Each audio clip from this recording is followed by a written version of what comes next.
Well, good morning. It's 25 to 7 and it's Wednesday the 9th of May and the weather's glorious. We've just had an absolutely fantastic bank holiday weekend.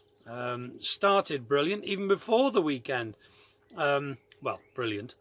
I say that. Unfortunately, Sandy had a bad back, so she actually booked 2 days off work. So she was off work on the Thursday, Friday, and unknowns to me that she'd booked them, I came home on the Wednesday night, walked past the caravan, opened the door, and I heard barking. Yeah, we had Chippendale nice and early in the week, so we had them on the Thursday. Unfortunately, I had to go to work Thursday, Friday. But we had them Thursday, Friday, and then obviously the Saturday, Sunday, and then we took them back on the Monday. But we had a fantastic weekend. A lovely Friday night, as normal here, just a nice rest after work. And Saturday, we sat in the sun, had a lovely, restful day. And then 3 of our friends came down, Dave, Dawn, and lovely Anne. And we sat down, had a few drinkies and a bite to eat and put the worlds to right. And it was great to have a catch-up with you. So, hello, folks. It was really good. Had a lovely time. And then on Sunday, we got up, and Sandy actually noticed that there was a canal festival going on down at Norbury Wharf in Shropshire there. So we thought, right, we'll have a drive down and have a look. And we did. And we had a fantastic time, and we did a bit of filming. So have a look, see what you think. Yeah, off we went. Beautiful morning, but we did spend a lot of the time on very small, little, narrow lanes. Sandy did a cracking job of getting us there. Good turnout when we got there. We had to park in a car park a little bit away, but not too far. As you can see, we walked through this field alongside several orchards, and then we came to the canal. Wasn't too busy there at the time when we got there, but it did soon fill up.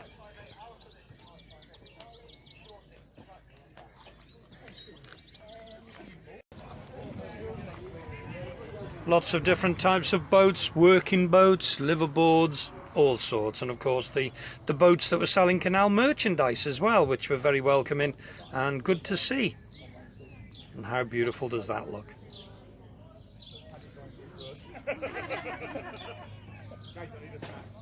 And there's Sandy looking beautiful as well with Chippendale.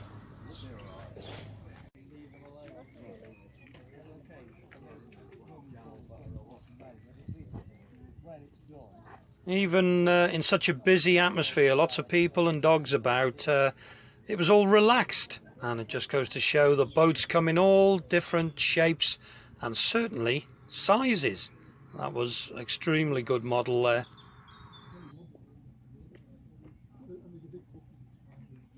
And there's Sandy rocking that hat. There's another little boat doing a dance on the cut. I thought it was a floating log at first with my eyesight, but Sandy did point out, no, it's a remote control narrowboat, and I want one.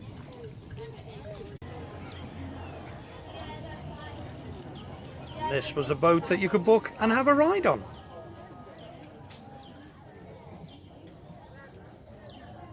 Yep, it was a great day. We spent a good few hours down there. We had a bite to eat and a walk around. We also went along the boats, along the towpath. There was several boats selling things, and yeah, got to have them. Every boat has got them. Obviously, it's a flotation keyring that we bought for Chuggabug. I have heard rumours that they're not very good, but we are just going to keep Chuggabug key on there, so it's not going to be too heavy. It's not good if you put too many keys on, obviously, but I think it's a must. We'll have to get some flotation devices for Sandy and I think, a bit bigger than that. But yeah, we bought that. We also bought, because we've had recommendations, this. I'm sure you boaters know what it is, but it's actually a windlass holster.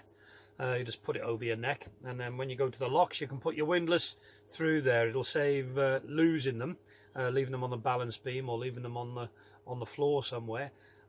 We've heard tales you lose them or you kick them in the lock. Got a friend of mine that actually works for the Canal and River Trust, and he tells me it's endless amount of windlasses that come out of the cut. So yeah, it could be money well spent. It was rather expensive for what it is, I think, but money well spent. The price of a windlass, perhaps. So yeah, and the most favourite thing that we bought as we're walking along the towpath, we have only got one tiller pin. Obviously Chug-a-Bug's going to come with a tiller pin, but it will just be the standard one. We have bought one, as you saw in an earlier vlog, the frog. It's a frog tiller pin, but we bought this. Although a lot of the traditional narrowboats, obviously they have a lot of brass. We like the chrome finish, so a lot of Chug-a-Bug is going to have chrome finish. And we bought this tiller pin, and obviously goes without saying it's a propeller. But what makes this a little bit different is it was actually a propeller. You can see where you could fit it on, so it must have been fitted to some sort of very, very small vessel. Whether it was part of a two-prop engine, I have no idea. No idea at all. But the Tellerman thought also that it was a real propeller, so we quite like that. Bit novel, so got a spare tiller pin. Yeah, we had a fantastic day down at Norbury. I was sat, Sandy went in the cafe and I was sat outside with Chippendale on my knee, and a subscriber actually came up and said, would you mind if my daughter said hello to Chippendale? Well, of course, come and say hello. So she's a bit hesitant, obviously, but she said hello to Chippendale and we started chatting. But hello to you, but unfortunately I didn't get your name, because as we were talking, you got called into the cafe because your wife needed something. I think your son came out and grabbed you. You disappeared. So we were there for about another 15-20 minutes, and we did wait for you, but unfortunately you never came back. So I don't know your name. Perhaps pass a comment and say hello, but it was really good to see you, and I hope you had a good day too. We have been thinking, Sandy and I as well, and it would be good to know what you think. When Chug-a-Bug's built, we haven't got any more news about Chug-a-Bug. The hull's built, it's been primed, and she's sat outside the shed at the moment waiting to go to Stoke. So we're waiting for a phone call either from Graham or from Nick with a move-in date, so we can try and book the day off work and go and film it for you.